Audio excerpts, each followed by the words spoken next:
matinale Tocsin, 7h30, 9h30, à la volée.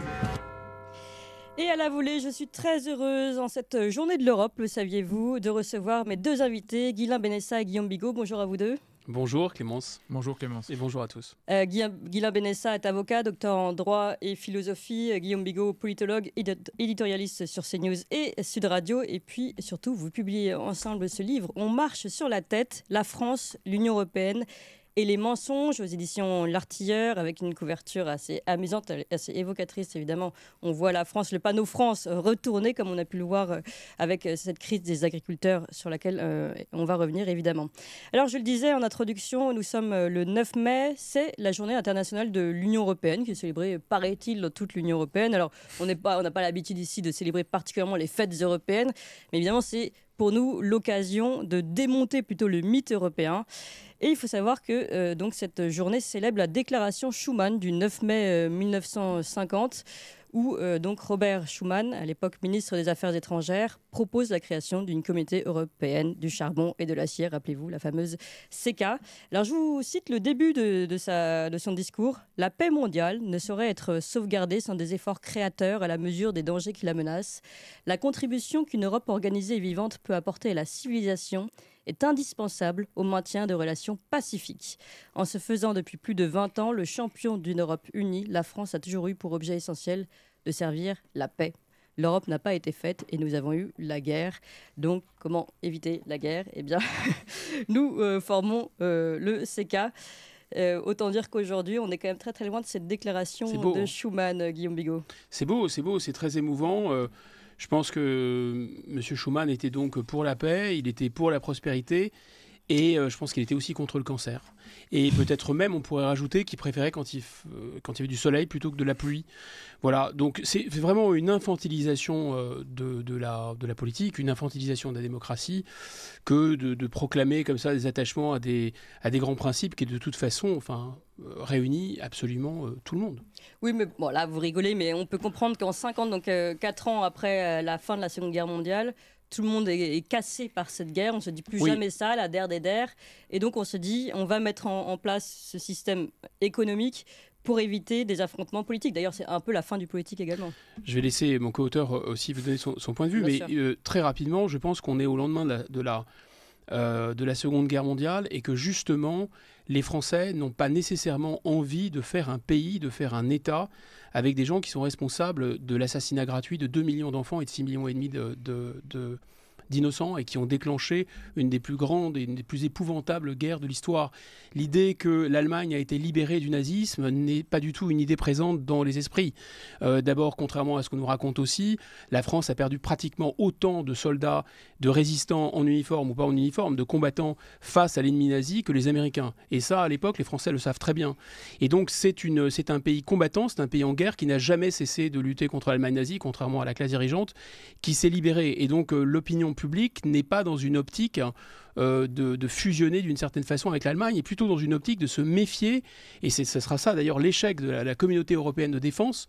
Il va sans doute nous en dire un mot, quelques années plus tard, c'est-à-dire moins d'un an plus tard, le fait qu'il y a une peur du retour de la puissance allemande en 1950. Oui.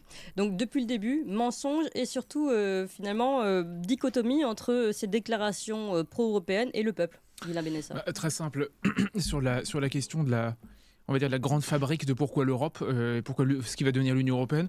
Je suis toujours frappé parce qu'on prenait la phrase de Schuman, des grandes déclarations, et sur la paix notamment. Alors, il y a beaucoup de choses à dire aujourd'hui sur la paix qui disparaît petit à petit, mais surtout, c'est que, à mon sens, c'est que la paix a été faite par des hommes de guerre.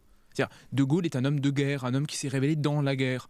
Or, on a des gens finalement qui ont capitalisé sur la paix faite par d'autres pour vendre un projet de paix pour lequel on n'a même pas besoin d'eux pour le faire. C'est-à-dire qu'en fait, on a capitalisé sur le dos des gens qui ont accepté la difficulté pour ensuite vendre des grandes promesses. Et comme par hasard, ces grandes promesses, par ces nouveaux hommes de paix qui n'ont pas du tout eu un rôle, je veux dire, durant la guerre, en tout cas pas celui-ci du général de Gaulle, ont après capitalisé pour fabriquer un d'ovni juridico-politique, s'appelle l'Europe, un ovni qui était censé apporter prospérité, sécurité, bien-être, etc.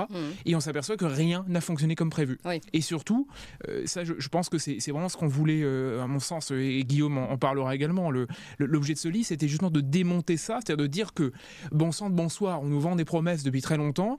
Ces promesses, on les connaît, on les a somatisées, on les a intégrées, on les a répétées à l'école, à l'université, dans l'enseignement, etc.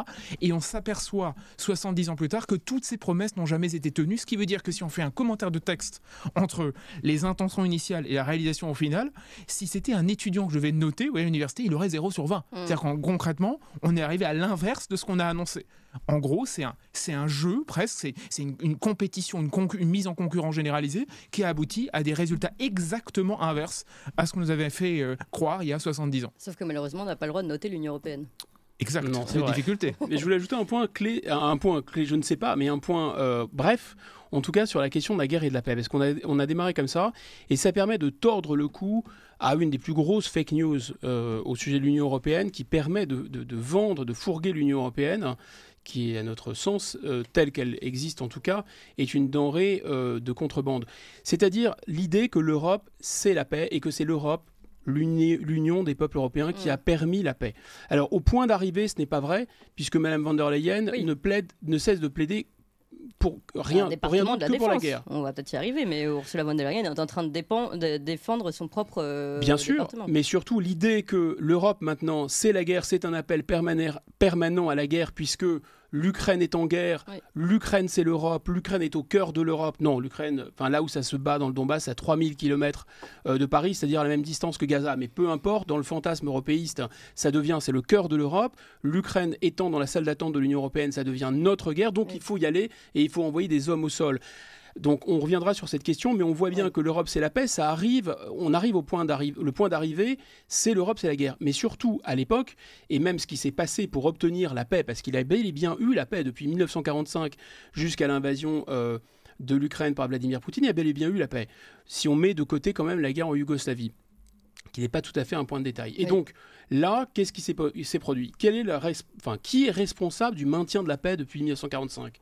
D'une part, le fait que l'Allemagne a été écrasée, bombardée, c'est Dresde en fait qui a fait la paix en Allemagne. C'est le fait que les Allemands, on leur a passé l'envie de faire la guerre en les bombardant quasiment jusqu'à la dernière femme, au dernier enfant. Il ne faut pas l'oublier. C'est cruel comme leçon, mais c'est la leçon qu'ont retenue les Allemands. Si on n'avait pas fait ça, il n'y aurait pas eu de paix en Europe, croyez-moi. Deuxième chose qui est aussi difficile à comprendre, c'est bien sûr la menace de l'armée soviétique, qui a permis à la fois la reconstitution d'un État allemand, parce que l'Allemagne, en 1950, elle est éparpillée façon puzzle, avec des zones d'occupation, et cette crainte de l'ennemi soviétique a permis de reconstituer un État allemand, un embryon d'armée allemande, et d'enrôler tout le monde derrière les États-Unis dans la guerre froide face à l'Union soviétique. C'est parce qu'on avait un ennemi commun qu'en réalité, il y a eu cet phénomène de pacification. Il ne faut pas l'oublier. Et le troisième facteur, effectivement, c'est la main tendue par l'homme de guerre qu'est De Gaulle avec le traité de l'Élysée. Et je pense que ça ne compte pas pour du beurre. C'est très important. C'est une réconciliation, on va dire, psychologique des inconscients collectifs, des imaginaires allemands et de l'imaginaire français qui ont été réconciliés. Mais tout ça, ni Dresde, ni les fusées américaines ou l'occupation américaine et la guerre froide, ni le traité de l'Élysée, je tiens à le dire, n'a aucun espèce de rapport, ni avec M. Schuman, ni avec M. Monnet, ni avec M. Hallstein, qui entre parenthèses était un nazi, aucun rapport avec l'Europe. Aucun rapport. Vous pouvez toujours chercher, la paix et l'Europe n'ont aucun rapport. Alors, on continue un petit peu dans cette série de mensonges. Peut-être revenir sur votre introduction et justement, pour revenir sur l'Europe, c'est la paix. En fait, non, l'Europe, c'est la guerre. Voilà où nous en sommes aujourd'hui. Si on tire le bilan aussi aujourd'hui, vous l'avez fait dans votre introduction, nous sommes dans une série de crises. Nous vivons la crise des agriculteurs, la crise des gilets jaunes. Donc, toutes ces crises populaires, on avait aussi la réforme du chômage. Enfin, voilà, une série de crises qui s'est enchaînée et qui montre bien aujourd'hui qu'il manque cette respiration et qui est notamment due à l'Union européenne. On va y revenir. Oui, c'est-à-dire que les crises que nous avons, que nous connaissons, alors là, elles sont légion et quelque part elles s'auto-alimentent. Elles sont toutes en rapport direct ou indirect avec l'Europe. C'est-à-dire que l'Europe on essaye de vendre l'idée qu'on puisse sortir de l'ornière vous savez, en restant dans le giron européen intégralement. C'est-à-dire qu'en fait, il faudrait, c'est le jeu de tous les partis presque qui disent il suffit d'un petit coup de gouvernail à droite ou à gauche et puis on va modifier cette grande structure qui finalement provoque beaucoup de bien-être, etc. Bref, la litanie habituelle. En fait, quelle que soit la crise, il y a toujours un moment où on se heurte à un mur qui a été dressé d'une façon ou d'une autre par l'Europe, d'une façon ou d'une autre. Qu'on prenne par exemple la crise des retraites, c'est ce qu'on a essayé de faire dans le livre, les retraites, qu'on prenne la question migratoire, qu'on prenne la question de l'électricité et de l'énergie, qu'on prenne la question de l'éducation, qu'on prenne toutes les questions qu'on veut. À un moment ou un autre, les interdits se succèdent, soit fixés par les juges européens, soit inventés par la Commission, soit validés par le Parlement. C'est-à-dire qu'il y a un moment ou un autre, on est obligé de s'attaquer. Les objectifs, surtout. Vous revenez sur tous ces objectifs qui sont avant tout, enfin en grande partie, vous allez nous redonner. Il y a ce fameux chiffre de 80%, alors qui est dénié, mais 80% des objectifs viennent de l'Europe. Alors justement, parlons-en. Ça, on commence un peu par ça, le fameux mythe de, vous savez que tout ne vient pas de l'Europe. En gros, on serait tous responsables. L'Europe n'y est pour rien, c'est des gens très gentils loin de nous qui ne font pas grand-chose sans notre aval. C'est un peu l'idée. En fait, ce qui est intéressant, la fameuse légende des 80%, c'est quoi ?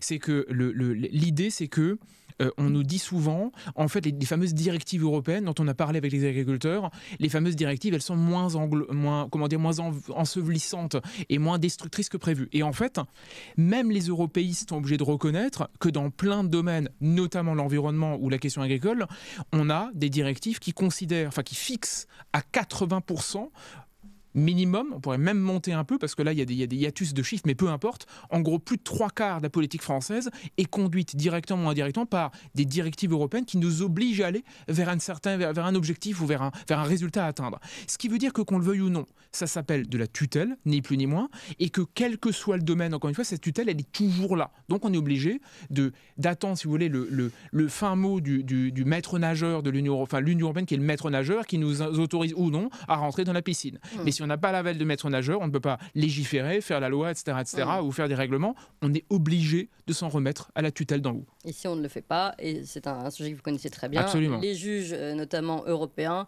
retoquent le pays et nous amendent. Donc de toute façon, on est contraint d'une façon ou d'une autre. Et si on vote contre, et là on arrive à 2005 notamment, et la série des mensonges, et la série... Vous allez quand même jusqu'à dire viol. Hein.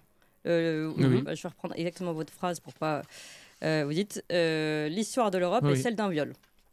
Mais on précise pas la hussarde. Oui. Mais un viol tout de même. Tamisé. Exactement. Tamisé, oui. Je vais reprendre racontez-nous le viol de 2005, peut-être, et si ça a commencé avant les viols antécédents. Alors, le problème du viol de 2005, c'est que il y a une idée de transférer de la souveraineté, c'est-à-dire, pour que les gens saisissent bien, exactement comme vous prenez, quand les gens ont un peu perdu la tête, ils sont trop âgés ou ils ont eu un accident de santé, on leur nomme un tuteur ou un curateur. Donc ils ne peuvent plus signer leurs papiers eux-mêmes, ils ne peuvent plus disposer de leur argent, ils ne peuvent plus dans les actes, leur liberté est limitée. Et on confie la responsabilité à une autre personne qu'eux-mêmes. Eh bien, un peuple, c'est comme un individu, et c'est d'autant plus vrai quand on est en République et en démocratie. Donc le peuple ne peut que se déterminer lui-même. Le vrai pouvoir appartient au peuple. Et là, ce qui s'est produit, c'est qu'on a demandé au peuple, est-ce que vous êtes d'accord ou non, pour qu'une partie de votre responsabilité, de vos décisions, soit transférée à d'autres. Et le peuple a dit non. Et il n'a pas dit non un peu, il a dit non beaucoup. En 92, après une campagne... à mon avis, qui était un bombardement, parce que je l'ai vécu aux premières loges, un bombardement constant de culpabilité. Si vous votez non à l'Europe, on va réouvrir les camps Auschwitz, etc. Enfin, on en était là. Hein. Ce sont des phrases qui ont l'air... Oui, absolument, oui, bien sûr. Il y avait... Non, mais tous les coups étaient permis. Et en fait, c'est passé à 500 000 voix Maastricht. D'accord ? Ensuite, en 2005, le non l'a emporté à 3 millions de non d'écart. Donc le non, il était massif, franc et massif. Le non s'est renforcé en fait. Le non s'est il s'est plus que renforcé, il a triomphé. Et là, alors qu'il y avait tout un dispositif encore où on avait 70-80% des médias, les taux ont été vérifiés, on était quasiment un peu moins de 80, mais largement plus de 75% des médias qui étaient acquis à cause de l'Europe. C'était quand même un bombardement massif et les 3/4 de la classe politique droite et gauche étaient pour. Donc dans ces conditions-là, on arrive quand même à presque 56% des Français qui disent non. Donc non, nous ne sommes pas d'accord pour confier à d'autres certaines responsabilités. Et on va avoir un copier-coller du texte qui est voté par qui ? Qui est voté par les représentants du peuple pour forcer la main du peuple à transférer des responsabilités qu'il ne veut pas transférer. Autrement dit, c'est comme si vous vous arrangiez avec quelqu'un pour mettre votre aïeul sous tutelle ou sous curatelle, alors qu'il est parfaitement sain d'esprit. Il n'y a aucune raison de faire ça. Donc, si vous voulez, la comparaison avec le viol, elle est évidemment peut-être un peu violente, mais on en prend une autre, on prend une analogie historique qui a l'air encore plus violente d'une certaine façon, mais je pense qu'elle est très éclairante en fait, si on prend des précautions. C'est celle avec le vote du 10 juillet 1940. Le 10 juillet 1940, qu'est-ce qui se passe? L'occupation de la France, c'est un traumatisme, c'est le 11 septembre à la puissance 10, les Français sont sidérés, le monde entier est sidéré, Hitler a occupé la France en 2 temps, 3 mouvements. Qu'est-ce que font les députés? Ils votent les pleins pouvoirs au maréchal Pétain, dans un moment d'une certaine façon de panique, et parce que le maréchal Pétain incarne en quelque sorte la résistance à l'Allemagne. C'est l'homme de Verdun. Eh oui. Voilà. Donc ils lui font confiance, ils lui donnent tous les pouvoirs. Bon, mais en réalité, on n'a jamais demandé aux Français s'ils étaient d'accord pour créer l'État français ou pas. Jamais, à aucun moment. Or là, il s'est passé la même chose, c'est-à-dire que des gens qui représentaient le peuple français, qui n'étaient que ses représentants, les députés et les sénateurs, ont voté à la place des Français un transfert de responsabilité. Dans l'État français, ensuite, il n'y avait plus d'élection. Là, dans le transfert du traité de souveraineté de Lisbonne, on a des domaines qui ne sont plus de la responsabilité de la démocratie française. C'est ça qu'il faut bien comprendre. Alors évidemment, comparaison n'est pas raison, parce que Vichy s'est rendu coupable de crimes, et en aucun cas l'Union européenne s'est rendue coupable de crimes contre l'humanité. Il n'est pas question de comparer ce qui est incomparable. Il y a un point qui est comparable, c'est comment des gens qui n'agissent qu'au nom d'autres personnes, c'est-à-dire vous, dans un autre métaphore, dans un immeuble, un syndic, le syndic dans votre dos va vendre votre appartement. Mais ça, c'est inacceptable. Ça, c'est très parlant, je pense. Oui. Et là, à partir de là, c'est pas un coup de canif, comme on dit, il y a eu un coup de canif dans le couple, la femme est vexée, etc. Non, c'est pas un coup de canif, c'est un coup de tronçonneuse. Enfin, là, c'est fini. Là, les gens se rendent compte que voter ou ne pas voter, de toute façon, c'est la même politique qui est vendue. Et ce que disait Guylain tout à l'heure, c'est qu'on ne se rend absolument pas compte que derrière la moindre décision un peu stratégique, un peu importante prise par le gouvernement français, mais par le gouvernement allemand, mais par le gouvernement italien, mais par le gouvernement espagnol, etc. Il y a des injonctions de la Commission européenne, c'est-à-dire d'une structure de gens qui ne sont pas élus. Oui. Et donc ce qu'on aura au mieux du mieux, c'est un Parlement qui n'est pas vraiment un Parlement, le Parlement européen, parce qu'il ne prend pas d'initiative, et en fait c'est une sorte de simulacre de Parlement, dans lequel même pas 50% des Européens votent. Donc il y a un abstentionnisme structurel, plus un Conseil d'Européens, c'est l'autre organisation politique clé de l'Europe, le Conseil européen, dans lequel sont représentés les chefs de gouvernement. Donc on peut dire qu'eux, ils ont une légitimité démocratique, et c'est vrai. Oui, mais attention, quand ils votent entre eux, la France peut être mise en minorité, l'Italie peut être mise en minorité, l'Allemagne peut être, enfin c'est moins souvent le cas, mise en minorité. Et donc ça veut dire que vous avez au mieux de la démocratie indirecte. Comme si vous avez remplacé l'élection du président au suffrage universel uniquement par le vote des sénateurs, par exemple. Et c'est pas fini, parce que ça c'était la tribune que vous avez signée, donc allons jusqu'au bout du processus.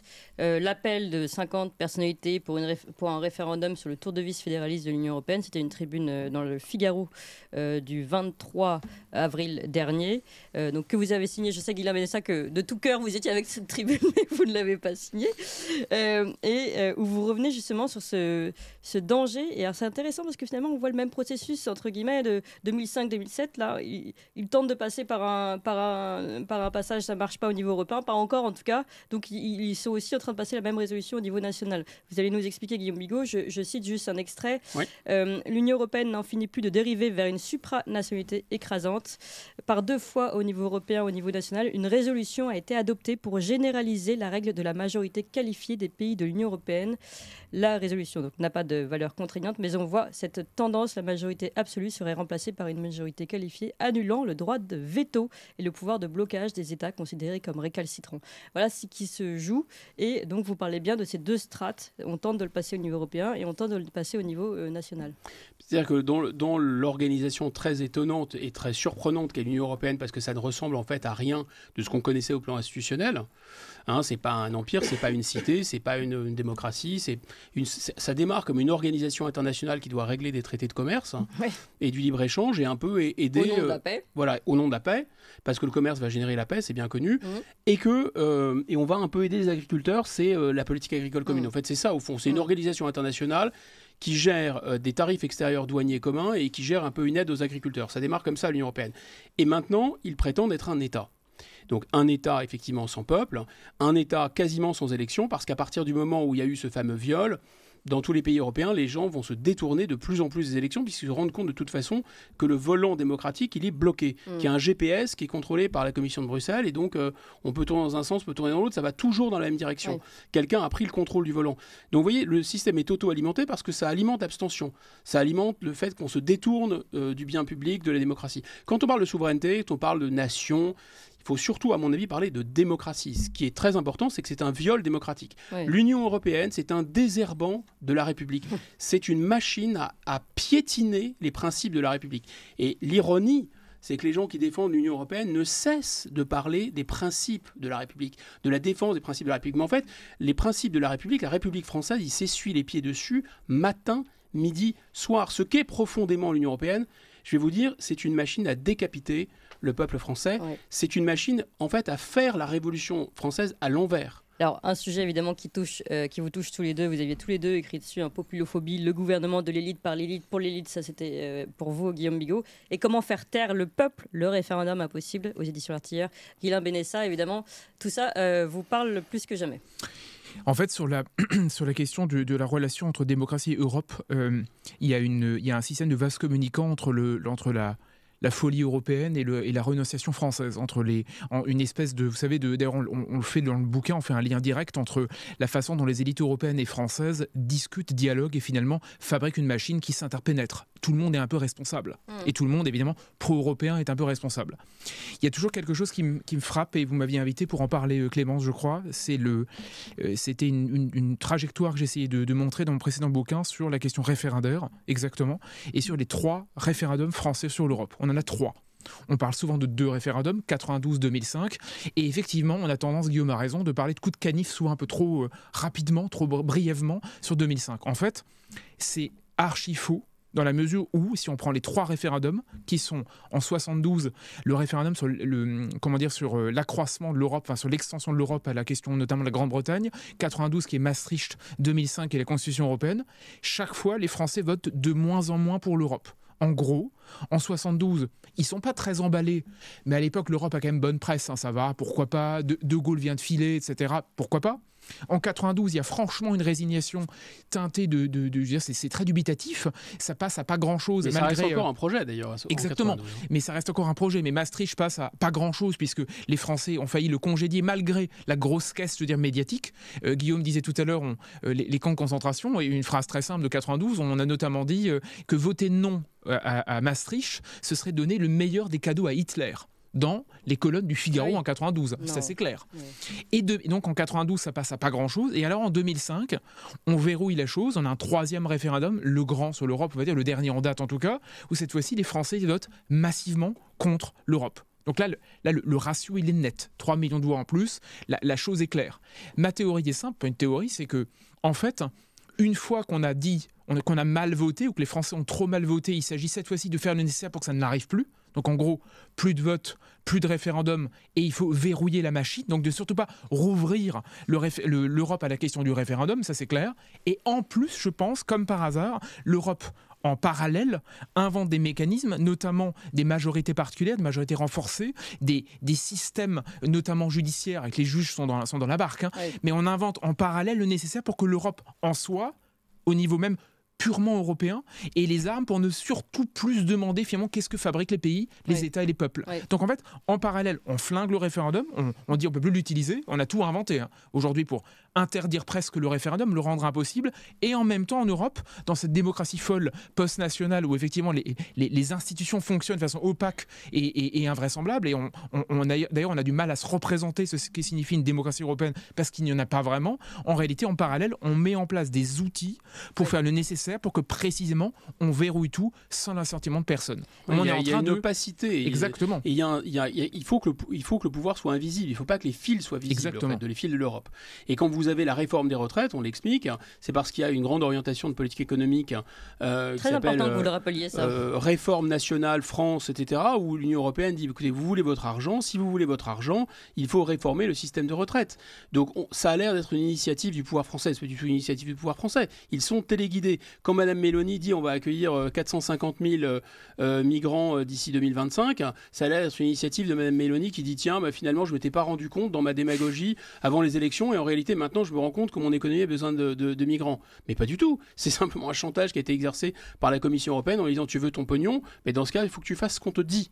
Voilà. Donc en réalité, vous avez des oukases qui viennent de la Commission européenne. Et ce qui est, à mon avis, là où il est important de bien comprendre les choses, c'est que de temps en temps, les gouvernants sont hostiles, mais sont obligés d'obtempérer. Et de temps en temps, donc c'est le cas de Mme Meloni, par exemple, et de temps en temps, et c'est généralement le cas, la plupart des classes dirigeantes européennes sont absolument persuadées je dirais, du caractère inéluctable du transfert de pouvoir des nations, donc des démocraties, j'insiste. Donc on a abandonné le combat, en fait. C'est pas qu'elles ont abandonné le combat, c'est qu'elles sont en faveur d'un combat, du transfert de la démocratie à un gouvernement, des experts, des juges, des lobbies, etc. Et donc, on s'arc-boute souvent, quand on s'attaque aux principes de l'Union européenne, à des questions de principe. Alors, apparemment, la question des principes ne fait pas recette parce que je pense qu'on n'explicite pas très bien ce que ça signifie. Ça veut dire qu'on vous prend votre pouvoir, on vous prend pas seulement votre pays, on vous prend votre démocratie, on vous prend votre pouvoir de citoyen, et qu'en fait, derrière, quand on vous explique que oui, mais c'est au nom des droits de l'homme, c'est au nom de l'état de droit, que nenni.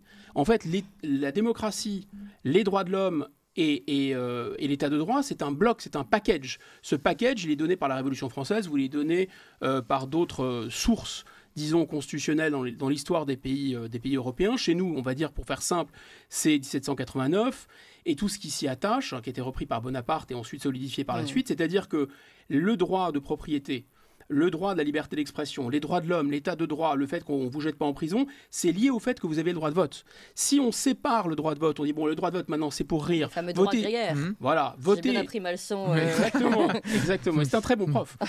Votez pour ce que vous voulez. De toute façon, vous aurez le même résultat. Si vous détachez le droit de vote du reste des droits de l'homme, vous attaquez les droits de l'homme. Donc l'Union européenne est une machine à attaquer les droits de l'homme, une machine à attaquer la République, une machine à attaquer la démocratie, une machine à attaquer ce que nous sommes profondément. C'est ça le problème. Et en réalité, là où le lion a une peau de mouton, c'est qu'il nous explique que c'est au nom de la préservation de l'état de droit et des droits de l'homme. Et c'est une escroquerie monstrueuse. Alors là, je sais que Ghislain Vanessa bouillonne, donc on va lui donner la parole. Mais après, je voudrais quand même revenir sur cette histoire, justement, Giorgia Meloni, vous l'avez dit, et puis toutes ces autres promesses qu'on peut avoir en disant mais on va reprendre les choses en main, et puis finalement on se rend compte que on n'y arrive pas, ou alors une injonction, qui fait que tiens, merci Dr Freud. Ouais, c'est ça. Je vous rappelle qu'on a 200 millions de doses de vaccins en trop et que grâce à l'Union européenne, en européen, nous avons payé les doses 19 € au lieu de 15 €. Ouais, voilà. Non mais on va revenir sur tous ces sujets. Évidemment, la santé qui est maintenant reprise par Ursula von der Leyen notamment. Mais je voudrais revenir sur cette question politico-politique. Mais d'abord, évidemment, allons sur, disons, les droits de l'homme et l'agrandissement du bloc de constitutionnalité et finalement le gouvernement des juges. Je fais simple. Oui. Non, mais alors, très simple. J'incite les auditeurs à... Oui, j'incite les auditeurs à faire une chose très très simple, pour ceux qui ne l'auront pas fait ou qui ne l'ont pas encore fait, c'est d'ouvrir le traité sur l'Union européenne. Bon, c'est imbuvable, le traité sur l'Union européenne, il faut être clair aussi, le droit est une machine à faire du bourrage papier. Vous voyez, on a juste du papier qui s'auto-alimente avec des règles que personne ne comprend, ça. Mais Brésil. Exactement. Un truc simple, prenez l'article 2 du traité sur l'Union européenne, l'article 2, il n'est pas très long, quelques lignes. Dans l'article 2, vous avez la description des valeurs et des principes généraux de l'Europe. D'accord, Guillaume dit, ça ne fait pas tellement recette actuellement, mais revenons-en à ça. Et en fait, c'est très simple. Dans ces valeurs et principes, on a une cargaison de valeurs et principes. Alors, il y a plein de choses. Il y a l'état de droit, la non-discrimination, la bienveillance, la gentillesse. Bref, les droits de l'homme au sens presque éthéré, des droits de l'homme un peu indéfinissables. La bonté, on s'aime, on est tous heureux. Et au milieu de ce fatras un peu général, vous avez un mot clé qui est la démocratie. Donc en fait, la démocratie, on ne sait plus trop ce que c'est une valeur parmi toutes les autres valeurs, c'est une espèce d'accessoire dans le stock. De valise. Détaché du droit de vote. Exactement, détaché du droit de vote, donc on ne sait pas ce que c'est. Et pourquoi est-ce qu'on fait ça ? Mais comme il y a du coca sans sucre, vous avez de la démocratie sans élection. Ah mais exactement. Et en fait, pourquoi on fait ça, à mon avis ? Parce que, on a oublié que ça existait, donc on a fichu la démocratie au grenier, comme ça on a oublié que ça existait, le gouvernement du peuple, par le peuple et pour le peuple, là on a fichu ça en l'air, on le mélange dans l'état l'état de droit parce qu'en fait, on préfère laisser aux juges le pouvoir de gouverner que de laisser au peuple le soin de le faire. Donc en plus, l'état de droit ensevelit la démocratie. Et au bout du bout, vous savez, il y a un système d'effacement. Qu'est-ce que ça fait ? Ça fait que dans les consciences, on en oublie presque que l'Europe se voudrait être une démocratie, elle qui le prétend toute la journée, puisqu'on entend tout le temps la grande démocratie, vous savez, mais on n'entend jamais parler du droit de vote, on n'entend jamais parler de référendum, on n'entend jamais parler d'élections, ou de moins en moins, au moment même où la démocratie est ensevelie avec tout le reste, et résultat des courses, on a fait rentrer là-dedans l'état de droit, et la réalité de l'état de droit, qui au sens initial devait être séparation des pouvoirs, etc., la réalité de l'état de droit, c'est une batterie de droits très généraux, qui sont sanctionnés par un juge et jamais par le peuple. Donc, résultat des courses, vous avez confié les clés du camion à un système opaque, avec une cour de justice de l'Union européenne qui est au Luxembourg, que personne ne connaît, ou une cour européenne des droits de l'homme qui est à Strasbourg, dont personne ne connaît le fonctionnement, des juges dont on ne connaît jamais le nom, vous savez, c'est la galerie des patronymes anonymes, en quelque chose comme ça, des gens dont on ne sait rien, et qui pourtant ont un pouvoir de nous mettre chaque jour sous tutelle, et on a dans le bouquin les éminences grises très opaques et très inconnues, absolument. Alors je voudrais quand même aussi, dans ce fonctionnement, que vous nous expliquiez comment finalement tous ces droits, à force de se cumuler, vont nuire aux droits principaux que sont notamment, vous l'avez dit, liberté d'expression et propriété privée. Alors en fait, ils finissent par desservir. Absolument. Il faut bien comprendre que, étant juriste, je peux difficilement m'asseoir sur l'état de droit. La question n'est pas là. On me le dit des fois, c'est totalement stupide. Je ne dirai jamais ça. Par contre, ça dépend de quoi on parle. L'état de droit à l'origine, c'est, vous savez, c'est très simple parce que en fait, l'Europe n'est pas un état de droit. Mais je pense qu'on va en parler après avec Guillaume. L'état de droit, l'état de droit, l'Europe est tout sauf un état de droit. Si on est un peu sérieux. Ouais, c'est ni un état, ni un état. A fortiori pas un état de droit. Ni un état de droit. Mais souvent, les états de droit ne sont même pas des états. C'est ça. Autre débat. En fait, un état de droit, c'est une séparation des pouvoirs nets, exécutif, législatif et judiciaire. Vous avez en gros un gouvernement qui fabrique, on va dire, enfin en tout cas qui exécute et qui fabrique plus ou moins, un parlement qui fait la loi, qui est l'organe majeur dans tous les régimes parlementaires, et des juges chargés de vérifier, on va dire, que chacun des organes fonctionne bien. D'accord ? C'est simple, c'est la vieille matrice, c'est Montesquieu, ça n'a pas beaucoup changé. La démocratie en Amérique. Voilà, la démocratie en Amérique, exactement. Ça devrait fonctionner comme ça. Le problème, c'est qu'on a remplacé cet état de droit initial par un état de droit au sens de droit avec un S, les droits. C'est une batterie de droits qu'on a élargi. Et pour aller très simple, ce qu'on appelait à l'époque l'état de droit au sens strict, c'était les grands droits, c'est-à-dire évidemment le principe électif, le droit de vote, d'accord, premier des droits, évidemment, les grands principes issus de la Déclaration des droits de l'homme, type évidemment la propriété privée, la résistance à l'oppression, éviter l'arbitraire, ce genre de choses, les grands principes que tout le monde doit célébrer. Mais au bout du bout, par une extension du domaine du droit, pour faire du petit Welbeck illustré en quelque sorte, on est arrivé aujourd'hui à un état de droit qui rime avec quoi ? Qui rime avec changement de sexe, qui fait partie notamment de la question. On pourrait dire d'une certaine manière, vous savez, je prends un exemple, Clémence, très simple. Il y a 60 ans, on a inventé 70 ans le principe de la dignité humaine, valeur de l'état de droit. Dans le cadre de laquelle, dignité humaine, vous aviez notamment un principe d'inviolabilité du corps. Vous avez un corps qui vous appartient, vous êtes libre. Vous arrivez à l'aune du pass sanitaire et de la question du Covid, tout d'un coup, vous deveniez un odieux complotiste parce que vous vous disiez « Non mais attendez, j'ai peut-être le droit de refuser un vaccin. » Ce qui, au sens de la dignité humaine, n'est pas imbécile. On a le droit de réfléchir à son propre corps. Mais en fait, on twiste au fur et à mesure les droits. On modifie ce que ces droits veulent dire, on modifie tout et au bout du bout, on a un état de droit qui devient une cargaison de droits dont on ne comprend plus rien. Et résultat des courses, les vrais droits, on va dire les libertés initiales et grégaires, liberté de circulation, liberté d'expression, liberté de pensée, liberté d'opinion, comptent beaucoup moins que les droits nouvelle génération du genre, droit de changer de sexe, liberté, la souveraineté personnelle, je deviens ce que je veux, je deviens qui je suis, etc.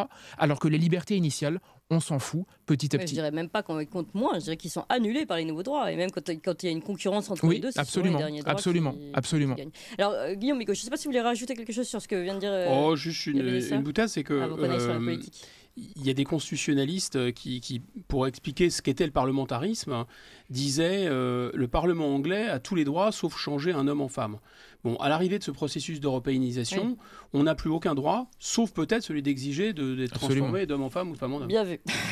Qui vient des juges européens en Europe, plus fabriqués par les juges. On revient sur la... Si votre note sociale sur votre téléphone est valable, peut-être que vous pourrez mettre en œuvre ce droit. On revient sur la reductio ad Hitlerum dont vous commenciez à évoquer, en tout cas la couleur tout à l'heure, sur le voter contre, c'est de laisser la place à Hitler, selon le Figaro.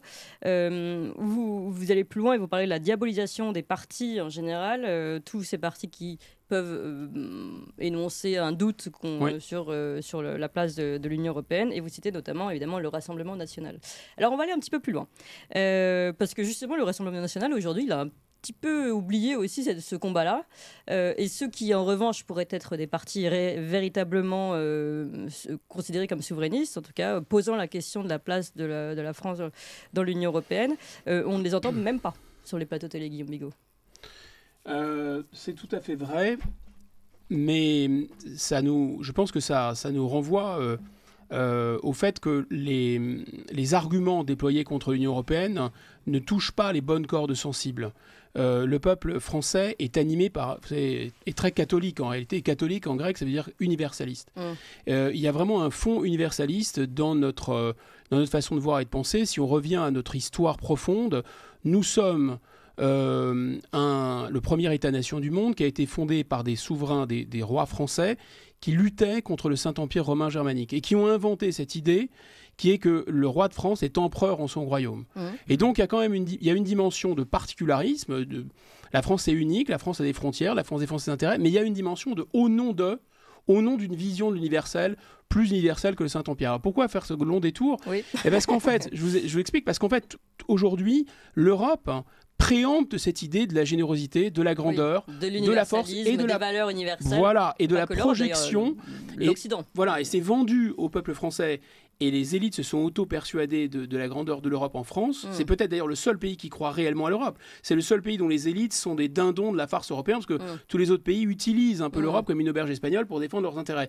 Nous, on est les seuls à y croire, parce qu'on est les seuls à avoir inventé l'Europe, et parce qu'on est les seuls à concevoir l'Europe comme une France en plus grand. Et les Français, d'une certaine façon, adhèrent. C'est pour ça que les discours anti-européens n'adhèrent pas, si vous voulez. Hein. Ça ne fonctionne pas, parce que au lieu d'expliquer aux Français qu'en fait, on va faire un espèce de club de racistes blancs entre eux et qu'il faut pour ça... C'est dit comme ça. Et qu'il faut pour ça défendre, je sais pas, les Ursula von der Leyen, ou même l'Ukraine, ça nous concerne. Pourquoi ça nous concerne ? Parce qu'ils sont blancs, tandis que la République démocratique du Congo, 10 millions de morts, ça ne nous concerne pas parce qu'ils sont pas blancs. Donc si on disait ça aux Français en disant que ça attaque profondément les droits de l'homme et leur vision de la République un peu universalisée, ils comprendraient peut-être mieux. Mais en fait, ils comprennent pas bien. L'autre chose, c'est que évidemment, vous avez raison, la diabolisation a changé de camp. La diabolisation, notamment du Rassemblement national, qui ont réussi de manière absolument brillante à se dédiaboliser. La nouvelle diabolisation, c'est sur le thème du Frexit caché. Attention, vous êtes dangereux parce que vous voulez un Frexit caché. Donc d'une certaine façon, ça devient pire qu'être nostalgique de Pétain, c'est de vouloir écorner une page d'un traité européen. Là, ça fait de vous les nouveaux nazis du 21e siècle. Tout à fait. Et alors, si on revient sur ce que vous disiez tout à l'heure, Giorgia Meloni, par exemple, avait-elle véritablement, sincèrement envie de changer les choses, et puis finalement, elle s'est rendue compte que ce n'était pas possible parce qu'elle était dans l'Union européenne et que donc elle était contrainte parce que sinon, on allait lui remettre son économie sous le nez, en gros. Alors, est-ce qu'elle a été arrêtée par les contraintes européennes ou est-ce qu'elle n'y croyait pas ? Peut-on avoir des personnes qui sont élues sincèrement, qui après sont bloquées par l'Union européenne, ou faut-il, pour pouvoir réussir à faire quelque chose, sortir définitivement de l'Union européenne ? Oui, alors là, il y a deux questions en une. C'est sur la sincérité de Meloni et d'autre part sur par où la sortie. Bon. Sur la sincérité de Meloni, je sonde pas les reins et les cœurs de cette jolie italienne, mais ce que je pense, c'est que elle est très habile. En fait, c'est une femme très habile, c'est une politique. Les politiques à un certain niveau sont dans le rapport de force à l'état pur et sont dans le réalisme à l'état pur. Donc elle, c'était quoi son intérêt ? C'était d'abord de répartir un peu d'immigrants, d'en avoir un peu moins chez elle, sachant que dans son pays, il n'y a quasiment pas de droits sociaux ouverts, de guichets sociaux pour les migrants, sachant qu'ils peuvent avoir éventuellement besoin un peu d'une main-d'œuvre saisonnière qui renvoie assez facilement les gens, et que par ailleurs, elle avait un énorme problème de respectabilité, parce qu'il faut voir quand même l'origine de son parti, pour le coup, c'est le fascisme, et donc se balader bras dessus, bras dessous avec Kamala Harris et avec Madame von der Leyen à Lampedusa, et être dans numéro 1 du classement Forbes des personnalités des femmes les plus influentes du monde, pour cette jeune femme qui est issue d'un milieu populaire, issue d'un parti fasciste, à l'origine, c'était quand même décrocher la timbale. Et probablement, pardon, on va un petit peu plus loin, on se projette, laver plus blanc que blanc en Bien intégrant sûr. son parti au groupe d'Ursula von der Leyen. Exactement. Et donc, ça veut dire que pour elle, du point de vue de l'Italie, on en revient à cette grille de lecture qui est la plupart des pays ne croient pas à l'Europe, ils sont dans l'Europe, ils l'utilisent à leur propre fin, sauf la France, qui se confond avec l'Europe et avec l'idéal européen. On le voit bien avec Emmanuel Macron. Alors, deuxième question. Par où est la sortie aussi Guilain Bénessa là-dessus. Par où la sortie ? Moi, je pense que si on revient à l'analogie avec le 10 juillet 40, quand on est sorti du régime de Vichy qui était illégal, on n'a pas respecté les règles du régime de Vichy pour sortir du régime de Vichy. Quand il se passe quelque chose en politique, crise constitutionnelle, crise de régime, mais là, on n'a peut-être même pas besoin de passer par une crise constitutionnelle ou une crise de régime, c'est qu'à un moment, on ne respecte pas des règles qui, de toute façon, c'est pas qu'elles n'ont pas fait leur preuve, ces règles, c'est qu'elles nous ont amenés dans l'ornière, c'est qu'elles nous ont amenés dans une impasse. Donc si vous continuez, c'est ce que dit Einstein de la folie, si vous continuez à faire la même chose, toujours plus de la même chose pour essayer d'avoir des résultats différents, vous répondez à la définition clinique d'un dément, d'un dingue. Donc évidemment, on va pas respecter les règles de l'Union européenne pour sortir de l'Union européenne. Il y a quelque chose de contre-intuitif là-dedans. Parce qu'on a vu le Brexit, alors même que la France n'a pas l'euro, que la Grande-Bretagne n'a pas l'euro, que la France a l'euro, et alors même que la Grande-Bretagne avait quand même moins d'intégration à l'intérieur de l'Union européenne, ça a été une négociation longue, douloureuse, coûteuse. Et ça a été fait pour ça, d'ailleurs. M. Barnier avait dit il faut que ça fasse mal, pour dégoûter. Donc, bien sûr, il ne faut pas, c'est une erreur tactique, de rentrer dans cette hypothèse de on va faire un bras de fer avec l'Union européenne, jouer leur jeu, leur donner de l'argent, comme si on ne leur avait pas déjà donné assez d'argent. Je rappelle que l'Union européenne coûtera au bas mot 12 milliards d'euros aux contribuables français cette année. Donc, on ne va pas en plus leur donner de l'argent et négocier avec eux pendant des années et des années. Deuxièmement, on ne peut pas, d'un côté, dénoncer le manque de démocratie de l'Union européenne et de l'autre côté, de ne pas commencer par rétablir la démocratie. Donc la première chose à faire, c'est pas de décider de sortir ou non de l'Union européenne. La première chose à faire, c'est demander aux Français s'ils veulent sortir. À partir du moment où les Français sont assez convaincus par le fait que l'Europe dysfonctionne actuellement, mais que par ailleurs ils sont attachés à l'utopie européenne, au fait que, parce que sur le papier c'est plutôt sympa de se dire Erasmus, à plusieurs on sera plus puissant que le sol, etc. Bon, donc l'idée c'est de leur dire, nous on est persuadé qu'il n'y aura pas d'autre Europe, qu'à l'intérieur de l'Europe vous ne changerez pas l'Europe, elle n'est pas faite pour être réformée et elle n'est pas réformable. En revanche, les Français sont persuadés qu'il n'y a pas de salut hors de l'Europe, exactement comme en 58, De Gaulle était probablement sûr qu'on ne sortirait pas de l'Algérie, enfin qu'il fallait sortir de l'Algérie, mais les Français étaient convaincus que l'Algérie, c'était la France. Ils en étaient convaincus. Donc si De Gaulle, en 58, leur avait dit « Écoutez les gars, de toute façon, l'Algérie, c'est l'Algérie, la France, c'est la France. Maintenant, il faut arrêter cette fiction de l'Algérie, c'est des départements français, ce qui était quand même du bon sens. » Jamais les Français ne l'auraient laissé revenir au pouvoir. Donc qu'est-ce qu'il a dit ? Il a dit « Vive l'Algérie française ». Ça voulait tout dire, rien dire. Et il a permis, en 58 jusqu'en 1962, de faire une pédagogie qui a ouvert les yeux des Français, de ses compatriotes, et qui a permis... Vous allez vous faire des ennemis sur ce passage-là. Mais... C'est pas grave. En tout cas, en 62, tous les Français étaient convaincus que ça n'avait aucun sens de décréter que l'Algérie, c'était des départements français. De la même façon, je pense qu'il faut une pédagogie qui dure plusieurs années en proposant aux Français de réformer l'Europe, de changer l'Europe, évidemment d'utiliser le fait qu'on est une pièce maîtresse du dispositif et que sans nous, l'Europe cesse d'exister. Et donc, on a un rapport de force de dire, écoutez, on veut faire autre chose. Est-ce que vous êtes d'accord, pas d'accord ? On va discuter avec nos partenaires et au terme du processus, si ce n'est pas possible, eh bien de toute façon, on ne va pas payer pour sortir, le système va se liquéfier. Ça demande qu'on donne la parole au peuple. Guilain Bénessa. Alors, je reprends, pour rebondir sur ce que dit Guillaume, si on prend l'analogie très simple du général de Gaulle en 58. Aujourd'hui, faut que les auditeurs comprennent, aujourd'hui, qui fait la politique française ? D'accord, parlons de ça concrètement. La politique française aujourd'hui, elle est téléguidée par l'Europe, on le dit depuis le début, mais par qui exactement ? On a évidemment la Commission qui décide, le Parlement qui globalement ne sert à rien, d'accord, faut être...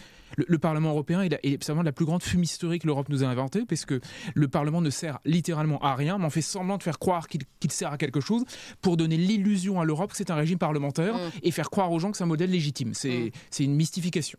Et en fait derrière, et là où je veux en venir, c'est qu'on a derrière la fameuse Cour de justice de l'Union européenne dont on a pour la France un émissaire français qui s'appelle Bonichou. D'accord, le juge Bonichou, je ne l'ai pas rencontré personnellement, mais il est passé par Strasbourg, par ma fac, je veux dire, il y a quelques années, je n'ai pas eu l'occasion de le rencontrer. Pourquoi je dis ça ? Parce que le juge Bonichou, qui fait partie donc des juges qui juge aujourd'hui les affaires européennes et les conflits de compétences entre la France et l'Europe, le juge Bonichou et les autres définissent oui ou non si les pays sont en infraction. En gros, c'est eux qui tapent sur les doigts avec leur petite règle de juge, sur les doigts français pour dire vous faites ça. Vous voyez, vous pouvez pas toucher à tel domaine, vous n'avez pas le droit de faire tel sujet, il faut faire bien. Voilà. Comment est-ce qu'on rentre dans les clous ?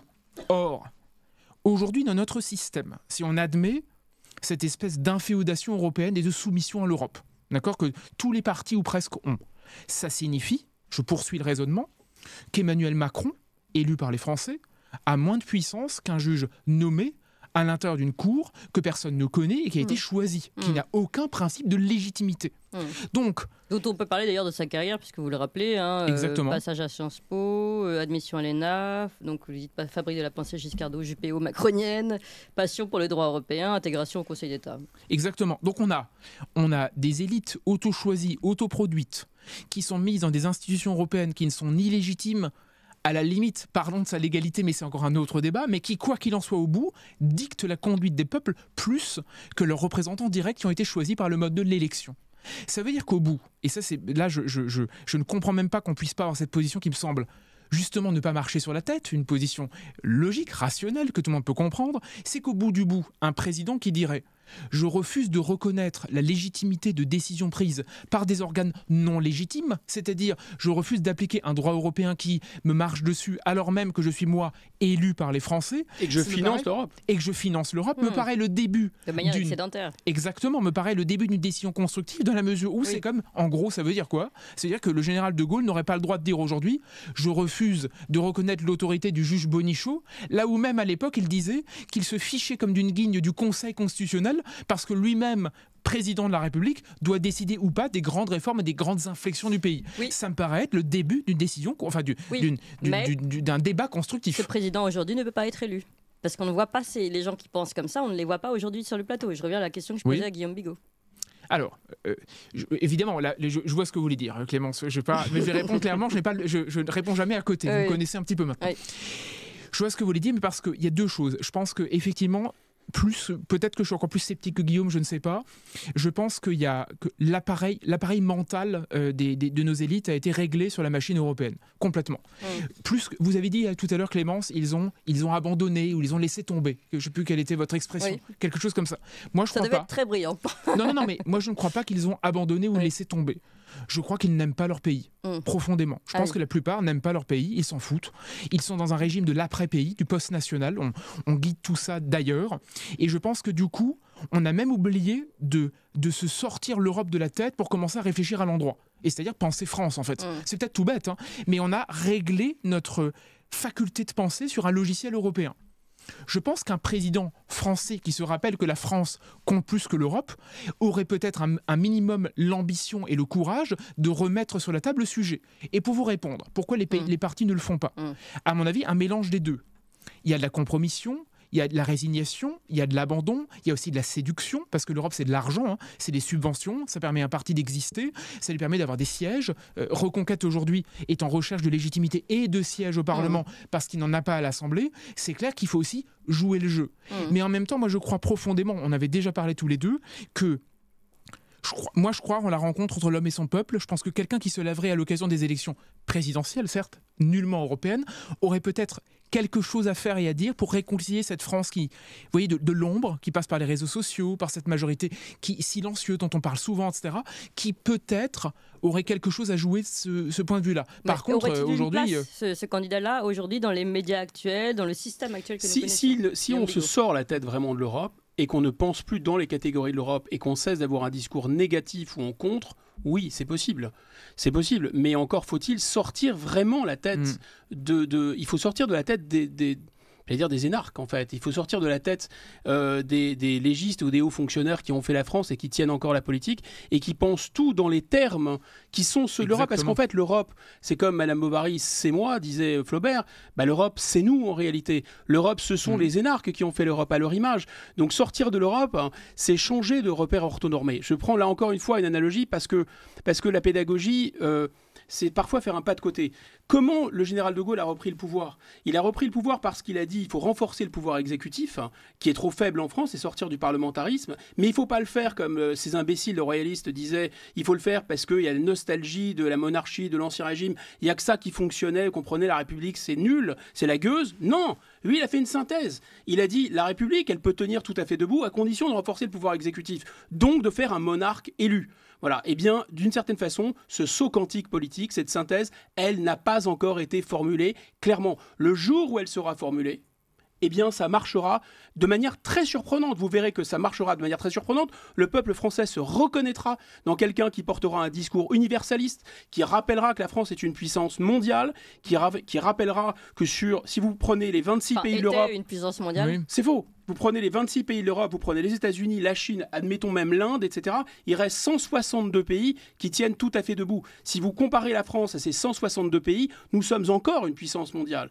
Ne vous en déplaise, c'est-à-dire que la France est beaucoup plus puissant que la Corée, c'est beaucoup plus puissant qu'Israël, c'est beaucoup plus puissant que la Turquie. On a quand même perdu notre industrie, notre...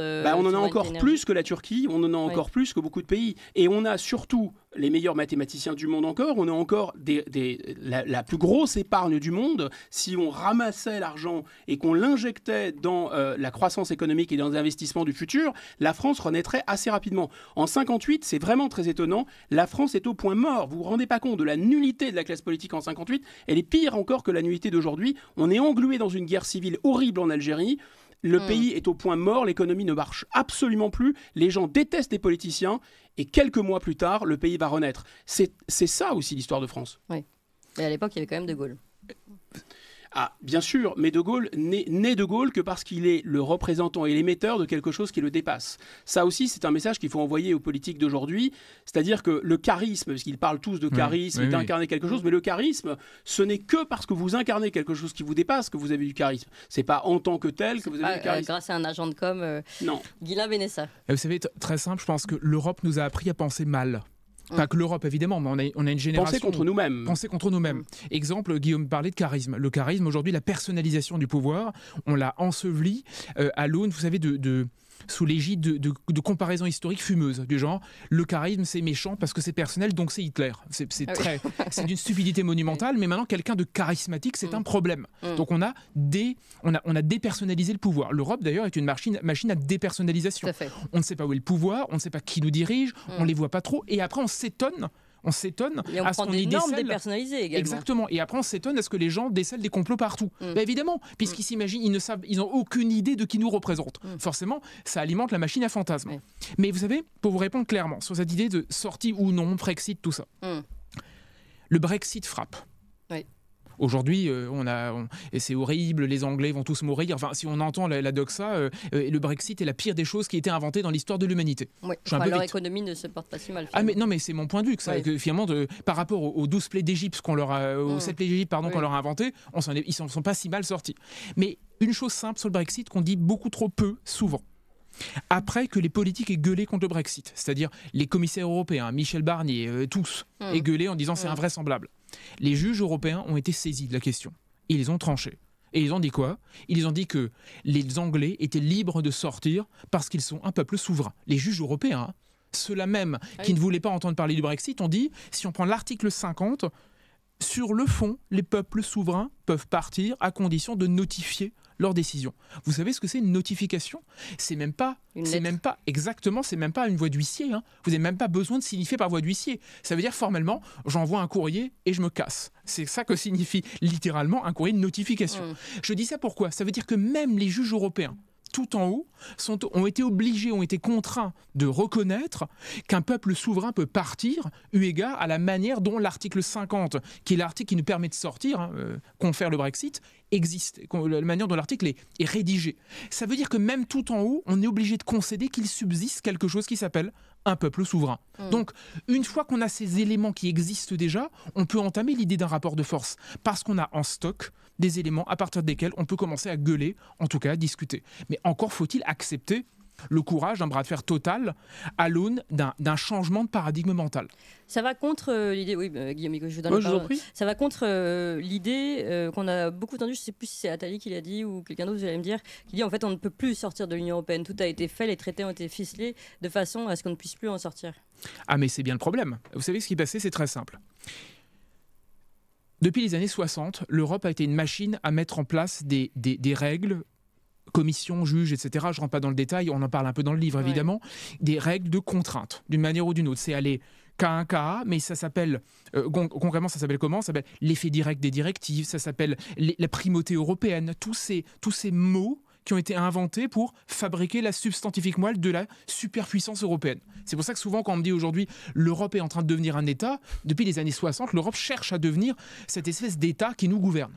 Mais, vous savez, et Clémence, encore une fois, je pense qu'on en a déjà parlé, les mots les plus évidents du monde ne peuvent pas être twistés aussi simplement que ce soit. C'est-à-dire que Attali a beau dire on ne peut pas sortir de l'Europe, les juges européens ont été obligés de reconnaître que dans l'article 50, les mots-clés du type nation, peuple, souveraineté, on ne peut pas jouer à saute-mouton là-dessus. Ils sont malheureusement pour eux encore là. Oui. Ça veut dire qu'à un moment, c'est comme le pléonasme de la souveraineté européenne façon Emmanuel Macron, si on reconnaît dans les traités européens l'existence d'une souveraineté au profit des nations, ou des États, admettons, ça dépersonnalise un peu, ça c'est moins passionnel, on va dire. Ça veut dire que de toute façon, au bout d'un moment, il y a un seul souverain qui s'appelle l'État. Mais on a remplacé ça par l'idée d'une souveraineté européenne pour justement twister les mots de fond, les vrais mots, entre guillemets, et les remplacer par d'autres. Mais jusqu'à de nos jours, en 2024, le mot souveraineté est encore attaché à la question des nations et des peuples, comme les juges européens ont été obligés eux-mêmes de le reconnaître. Ça veut dire qu'on le veuille ou non, il subsiste un trou de souris pour discuter parce qu'il existe la perspective de sortir. Ça permet d'entamer un bras de fer, même si Jacques Attali et beaucoup de gens, ça les fait hurler, il existe toujours ces mots dans les traités européens, malgré tout. Une petite notification et puis s'en va. Guillaume Bigot. Ne veut pas et ne peut pas, c'est pas le même verbe en fait, en réalité. Hein. Exactement. Et toute l'astuce de l'Europe, c'est d'expliquer que parce qu'ils ne veulent pas, on ne pourrait pas. Non, en fait, c'est juste parce qu'ils ne veulent pas qu'ils nous font croire qu'on ne peut pas. C'est pas du tout pareil. Et c'est bien ça d'ailleurs l'idée de la démocratie. Et la folie de l'Europe, on revient à cette idée d'état de droit. L'état de droit, c'est quoi ? C'est la peur que l'État se retourne contre le droit. Et donc là, c'est le droit qui se retourne contre l'État et qui le paralyse. On le voit bien sur les frontières et sur d'autres sujets. Mais en fait, en réalité, derrière, c'est quoi ? C'est la peur que le peuple, comme on l'a vu dans l'entre-deux-guerres, que le peuple se saisisse de l'État et abatte le droit. En fait, c'est ça, au fond. C'est ça la peur congénitale de l'Europe, si on revient à l'ADN de la construction européenne. Et en fait, on voit bien qu'à la fin, on n'aura ni État, ni peuple, ni droit. Donc, les gens ne se rendent absolument pas compte de ce saut à l'élastique sans élastique qu'est l'Union européenne. On est au bord d'un précipice, hein, comme diraient les maoïstes, là, le président Mao, le grand timonier, est dos au mur, au bord du gouffre, et il s'apprête à faire le grand bond en avant. Le grand bond en avant qu'on nous propose, il faut bien comprendre ce que c'est. Hein. C'est un bond dans la post-démocratie. C'est-à-dire vous voterez, de toute façon, ça ne changera plus rien, il n'y aura vraiment plus d'efficacité, aucune au droit de vote. Ça sera irréversible. Deuxièmement, c'est un saut dans la post-nation. C'est-à-dire qu'en fait, la légitimité du pouvoir sera extrêmement faible, puisque ce sera une espèce de pouvoir, quand on dit technocratique, c'est surtout le fait qu'il n'a ni odeur, ni couleur, ni saveur. Il n'est pas ancré dans un peuple, il n'est pas ancré dans une histoire. On ne prend pas une décision au nom d'eux, on prendra une décision au nom de quoi ? Au nom des lobbies, au nom des marchés financiers. Oui. Qui ira se faire tuer pour un fonds de pension ? Personne, en fait. Donc, ce que représente le drapeau européen, c'est des intérêts bancaires, c'est des intérêts des assurances, c'est des intérêts des lobbies. Vous savez, à Bruxelles, quand vous y allez, et il connaît, moi aussi, quand on va voir le bureau des lobbies à Luxembourg ou à Bruxelles, le bureau des lobbies est plus gros que le bureau des institutions. Tout est dit. D'accord ? Donc, en fait, ce truc-là, c'est un ectoplasme au service des multinationales. et qui commettent... D'où les visites guidées qu'on organise, les visites guidées pour visiter les lobbies. Il y en a tellement qu'on c'est le tour opérateur des lobbies. C'est pas les lobbies. Et ils gagnent encore de l'argent. Voilà, exactement. C'est pas les lobbies sont chez eux à Bruxelles, c'est Bruxelles est hébergée par les lobbies. C'est pas du tout pareil. Donc en fait, là, c'est un saut, juste un saut dans la post-nation. La légitimité que vous avez ne repose plus sur un peuple et sur une nation. C'est très très grave et c'est évidemment corrélé avec le saut post-démocratique. Et enfin, à l'arrivée, qu'est-ce que vous avez ? Mais vous avez un saut dans le post-État. Parce que je vous signale qu'il n'y a pas d'armée, il n'y a pas de police, il n'y a pas de force obligatoire. Quelle est, et le juriste Guilain peut le dire, Benessa peut le dire mieux que moi, la différence entre une règle de droit et une règle de politesse? Si vous violez la règle de politesse, il n'y a pas de sanction. Si vous violez la règle de droit, vous pouvez toujours être arrêté par la police et finir devant un tribunal et on va vous forcer. C'est la force obligatoire du droit. Si vous ne respectez pas le droit, il y a des conséquences. Il n'y a pas de force obligatoire régalienne européenne et il n'y en aura jamais. Parce qu'il n'y aura pas de consentement à l'impôt pour commencer et parce que, je répète, personne n'ira se faire trouer la peau pour défendre McKinsey et leurs petits copains. D'accord ? Donc ça n'existera pas. Donc, vous avez un saut dans le post-État. C'est-à-dire qu'en fait, c'est un espèce de club d'herbivores bisounours entouré par des vélociraptors, alors même qu'ils vous expliquent qu'il y a menace de guerre, que les pays s'arment, ce qui est vrai par ailleurs. Et ils disent, bon, bah, c'est très bien, restons entre petits poussins, entre nous, et ça va bien se passer. Non, ça va pas bien se passer du tout. C'est très, très dangereux. C'est-à-dire que, et on voit bien que l'État français ne peut plus réprimer d'une certaine façon, mettre les gens en prison parce qu'il y a les juges européens. Et donc, si on va au bout de cette logique, il n'y aura même plus de prison à l'arrivée, d'une certaine façon. Il n'y aura même plus de police, parce que la police, c'est fasciste par construction. Je caricature un peu. Et je force le trait volontairement. Voilà. Ce que je vais vous expliquer, c'est quoi ? C'est qu'en fait, la manière de vendre l'Europe, et c'est la dernière fake news, je pense, de l'Europe, c'est de dire on va finalement régler des problèmes à l'échelle de la mondialisation, grâce à l'Europe, puisqu'en fait, on est dans une autre échelle maintenant, ce qui n'est pas complètement faux. Parce qu'attention, sortir de l'Union européenne, c'est pas nécessairement pour régler le problème de l'immigration, c'est pas nécessairement régler le problème de l'immigration, de la concurrence chinoise, de l'impérialisme américain, du dollar et tout ce qu'on veut. D'ailleurs, on voit bien le Royaume-Uni qui bien sûr, tous ces problèmes, une fois qu'on n'aura plus l'Europe, vont subsister ces problèmes. D'accord ? On ne va pas parler du réchauffement climatique. Donc, dans ces conditions, l'argument central pour vendre l'Europe, c'est que c'est à la bonne échelle, entre guillemets. On est à l'échelle de mondialisation, tout gros, tout beau, tout obèse, tout beau. Bon, je ne suis pas sûr qu'on court très vite quand on fasse 200 kilos, enfin passons. L'idée, c'est quoi, là ? C'est de dire qu'en fait, non, et c'est pour ça que personne n'ouvre vraiment les yeux correctement des Français, c'est que l'Europe ne permet pas d'avoir un contrepoids aux États-Unis. L'Europe, c'est toujours plus des États-Unis. Toujours plus d'acheter des armements américains, toujours plus de soumission au dollar. On avait une monnaie unique qui devait faire contrepoids au dollar, c'est une variable d'ajustement du dollar pure et dure. Vous ne me croyez pas ? Si la Réserve fédérale américaine augmente d'un demi-point son taux, on augmentera dans le jour qui suit d'un demi-point notre taux. Deuxièmement, on nous dit, oui, mais uniquement grâce à l'Europe, on peut régler le problème de la dette. C'est faux, c'est l'Europe qui nous endette précisément. La Banque centrale européenne, c'est une interdiction totale de refinancer la dette par la Banque centrale. C'est-à-dire qu'on n'en sortira jamais. On doit emprunter à des taux absolument faramineux de l'argent pour rembourser la dette. Donc c'est le phénomène du surendettement. Vous vous endettez parce que vous empruntez toujours plus cher de l'argent. Et ça, c'est l'Europe qui vous force à faire ça. On nous dit, oui, mais l'Europe est à l'échelle pour régler le problème de l'immigration. Mais ça se voit à l'œil nu. L'Europe veut de l'immigration. Donc l'Europe, c'est pas la solution à ce problème, c'est le problème. La dette, c'est le problème européen. La compétitivité, c'est le problème européen. La soumission aux États-Unis, c'est le problème européen. La soumission à la concurrence déloyale, leçon de choses extraordinaires avec l'agriculture, c'est l'Europe qui aggrave la pollution, qui aggrave la pénétration des marchés européens par des produits agricoles absolument dégueulasses, ou demain par des voitures électriques, déjà aujourd'hui, par des éoliennes, etc. Donc on vous dit, vous comprenez, nous sommes trop petits en France pour résister à la Chine, donc couchons-nous ensemble face à la Chine. Ça sera plus efficace. C'est complètement dingue quand vous réfléchissez.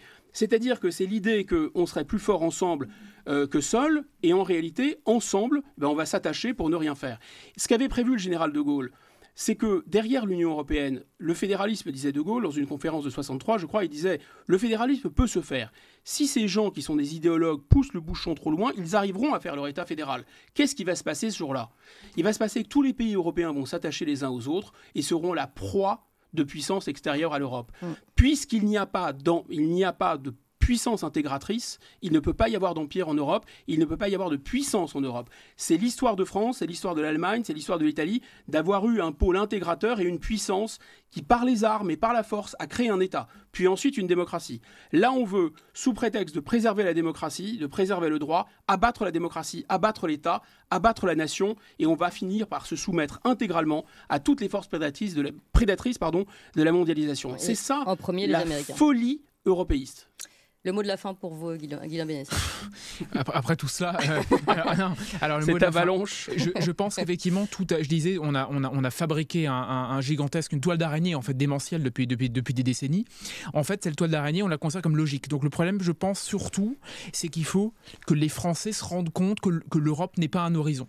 L'Europe est globalement une méthode de suicide en bande organisée. C'est une méthode suicidaire. C'est un EHPAD. C'est un EHPAD au mieux, c'est un suicide quelque part. C'est-à-dire que petit à petit, la chose a été conçue de façon à précisément aggraver tous les problèmes d'une façon ou d'une autre. Soit les créer, soit les aggraver. Soit les alimenter, soit les accélérer encore. Donc, soit on réfléchit à l'intérieur d'une matrice qui pense tout à l'envers, soit on décide de s'en détacher. Ce qui veut dire que les questions Ce qui n'est pas incompatible, d'ailleurs. Ce qui n'est pas incompatible. Ce qui veut dire que, par exemple, revenir à la question de l'échelle. Guillaume Bigot a tout à fait raison, et là-dessus on s'est bien retrouvés en travaillant ensemble sur la question de l'échelle. Pourquoi penser que la nation est une échelle dépassée ? Seule raison, parce qu'on l'a mis dans le crâne des gens.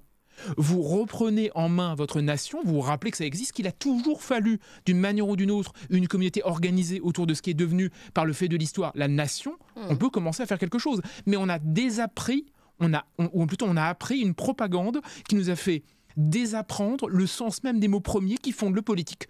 Résultat des courses, nous vivons globalement dans l'Europe, c'est quoi ? Pour résumer, c'est le mot de la fin, Clément vous permettrez, l'Europe pour moi n'a jamais été rien d'autre qu'un lotissement vitreux et éco-responsable dans des gratte-ciel sympathiques dans des endroits d'affaires que personne ne connaît, et on a réussi à faire croire aux Français que ça s'appelait faire de la politique. C'est quand même magique, rien que quand on pense des lieux, des emblèmes, des endroits où faire de la politique. C'est le contraire exactement, le contraire. Et on a réussi à faire croire aux Français que c'était un idéal. Alors pour terminer et conclure cette conversation, je vais prendre votre conclusion à vous. Vous dites, en 1944, De Gaulle disait « La souveraineté peut n'être qu'une flamme sous le boisseau. Pour peu qu'elle brûle, elle sera tôt ou tard ranimée. » Alors espérons qu'elle se ranime, cette flamme, en tout cas avec vous. Merci beaucoup, Guilain Bénessa et Guillaume Bigot. On marche sur la tête. La France, l'Union européenne et les mensonges aux éditions L'Artilleur. Merci infiniment à vous tous, chers auditeurs, pour cette émission spéciale sur l'Union européenne. Vous le savez, nous sommes extrêmement nombreux sur YouTube, mais également en podcast. Désormais, 5e podcast de tous les podcasts d'actualité. Tout ça grâce à vous. Merci infiniment. Continuez donc de faire marcher ces algorithmes parce qu'on dépend des algorithmes. Donc continuez de pousser et de parler de nous autour de vous, comme d'habitude. À demain.